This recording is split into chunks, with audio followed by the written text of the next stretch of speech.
तो दोस्तों आप लोग देख रहे हैं कटर न्यूज वालों का बहुत बहुत स्वागत है। दोस्तों मैं बता दूं कि खेसारी लाल यादव के बहुत दिन पहले कुछ ही दिन पहले दीवाना बदमाश हो जी ऑडियो सॉन्ग आया था। उसका फाइनली एक न्यूज़ चैनल से सॉन्ग आ रहा है, वीडियो सॉन्ग, जिस गाने का नाम है दीवाना बदमाश हो जाए। इसको लिखे हैं अखिलेश बाबा। राइटर अखिलेश का से अपने अखिलेश बाबा करके एक नाम का राइटर है, वो लिखे हैं गाने का। इस मंगल मृत्यु फिल्म से पूरा न्यूज़ चैनल से इस सॉन्ग आ रहा है।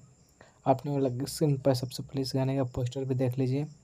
बाकी आप लोग गाना सुनते रहिए, खेसारी म्यूजिक वर्ल्ड वाला गाना। उसके बाद वो एक नंबर म्यूजिक सेक्शन में ट्रेंड कर रहा है। उसके बाद विवाद से हटकर आप लोग केवल गाने पर फोकस कीजिए, विवाद को छोड़िए। बस गाना आते धुन उड़ा देना है, बस हम इतना ही कहेंगे। अगर हमारे यूट्यूब चैनल पर नए हैं तो चैनल को सब्सक्राइब कर लीजिएगा। भोजपुरी का हर छोटी बड़ी खबर देखने तब तक ले बाय, मिलता है नेक्स्ट वीडियो में। जय हिंद, जय भोजपुरी।